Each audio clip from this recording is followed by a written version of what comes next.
We had a huge IPO last week with Coinbase that pretty much has went down since the opening. There's Not a just lot of pretty much, it totally has gone down yeah, since the opening. there's a lot of crazy things going on. Thursday, the proposal for capital gains tax. Welcome to the big show. This is Investing with Confidence. I am your host, Joshua David, and we are happy to have you with us today. As always, I do have my good friend, and he's always my great pal, and he's a pretty smart dude around here, the mastermind, Mr. Al Connickson. Al, how the heck are you doing today? Well, I like that introduction. I appreciate that. And I'm doing fantastic. How about you, Josh? I'm doing really good as well. I'm just here to lift you up. I'm just here to just make your day a brighter I day. like being lifted up. It's always great to be back, helping our investing family make better investing decisions. Al, we have a jam-packed show here today. We're going to talk about a lot of different topics. Some of the topics we're going to get into here today on Investing with Confidence, sponsored by Online Trading Academy, is we're going to talk a little bit about financial literacy or lack thereof. We're going to get into some of the different things that us, the public or the average investor, is conditioned about. We had a huge IPO last week with Coinbase that pretty much has went down since the opening. Not just pretty much, it totally has gone down since the opening. There's a lot of crazy things going on. Thursday, the proposal for capital gains tax. What's going on with these markets? But most importantly, how can we eliminate these emotions that are coming in from the news and focus on supply and demand, which is our trading and investment strategy? Yeah, nobody can say that these markets are boring, Josh. That's true. You mentioned what you're talking about with the capital gains taxes that the president came out and said something along the lines of raising capital gains or potentially raising capital gains on the wealthy to over 40%.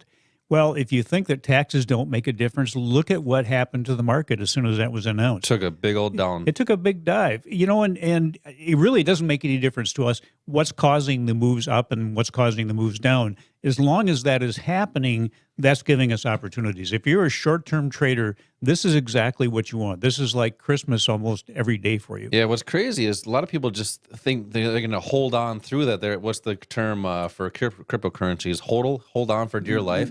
But there's Right. opportunities in these big drops or in these big rises in the markets where people are missing out on. Yeah, but there are opportunities only if you know how to take advantage of them. And the interesting thing, Josh, is that many of the everyday life lessons that we know and we live by really apply to trading and investing, but aren't used. For example, when you buy a car, I know you have bought cars before. I've bought a few in my day. My guess is that you do not go into a dealership and say, "Hey, don't give me any of those crazy, things that you guys are going to do. You're not going to fool me. I want to pay the highest price I can for a car." I have not went in there to do that. No, of course not. Everybody negotiates. Everybody wants to pay a lower price. What about Black Friday, the day after Thanksgiving? People are camping out on the sidewalks in tents, even in below zero weather sometimes, waiting to get into the store because why? Things Buying on are sale. on sale, right?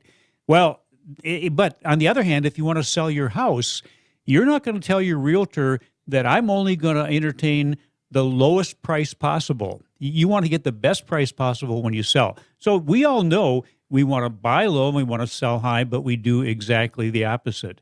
And the important thing then is price. Really, it really gets down to price. That is the most important thing. And unfortunately, in the markets, the market is the only thing I can think of that when it's on sale, people fear it. People run away from it. And that's exactly the opposite of what you should do. But what you need to do as a trader or investor, you have to start with being able to identify the most advantageous price for you. You have to know how the market functions. You have to know what impacts price. Because when you buy something, what do you want to have happen? You want the price to go up. When you sell something, you want the price to go down. So you have to know what causes that. Why does price go up? Why does price go down?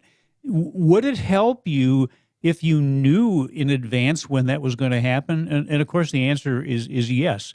And really what causes the price to move is, let's keep this simple. Let's not go into all of the complicated, confusing types of strategies that are out there. The one thing that moves price is institutional buying and selling. And it's buying and selling in such large quantities that it has to move price. We know that when there's a high number of people buying something, price will go up. When there's a large number of people or people buying in large quantities, or selling in large quantities, price will go down. So, it's like this. If you, let's say that there was a field full of mud and an ant went across that field full of mud, you'd have no idea that something just crossed that field. No. What if an elephant crosses that mud? It's going to leave huge footprints in the mud. Well, in the markets, the elephants are the big institutions. And instead of crossing a field of mud, what they're doing is that they're crossing the markets. They're leaving footprints on price charts that we can identify that will help us to know where their unfilled orders are for buying, where their unfilled sell orders are. So you can identify what's going to move price, what's going to impact price actually before it happens, so you can be ready when the big players with all the money are getting into the market. But think about it. Is Wall Street going to buy high and sell low? No, they're going to buy low and sell high. So they control about 90% of the trades. So if they want to buy low, what do they have to find? They have to find someone willing to sell low, the opposite of what you should do. If they want to sell high, they have to find somebody that is willing to buy high, the opposite of what you should do. So who are the people that they're finding to take the other side of the trade? It's you. That's the it's public. us. It's the public. So they are basically playing on your emotions. They know how to control what you do because they're the people, if you have any education or get any advice, it's from them. They're not going to help you to beat them. You're right. And that's some of the things that I mentioned at the beginning of the show here is how we're conditioned to do certain things. And we're going to talk about in the next segment a little bit on what is some of the news outlets doing to the average investor or the public to potentially have them do what they want you to do. Sure. And we're going to get into that in the next segment, but it's all about having those low risk, high reward, high probability entry points in the market, and that's typically at or near a turn in price. So to understand where those institutions are, as Al was talking about, where the elephant is in the room, right? Yeah. But where they are buying and selling, but trading like them and not against them. And Al, I mentioned a couple times here, we're going to talk about how the public is conditioned to do certain things by a lot of the things that they're seeing out there on news, on the internet. So on the next segment here, we're gonna the elephant is going to come out of the room and is going to expose itself. We're going to talk about why they're doing some of that stuff, but how us, the average investor, can, once we know that, how to capitalize on that. This is Josh and Al, Investing with Confidence. We'll be right back.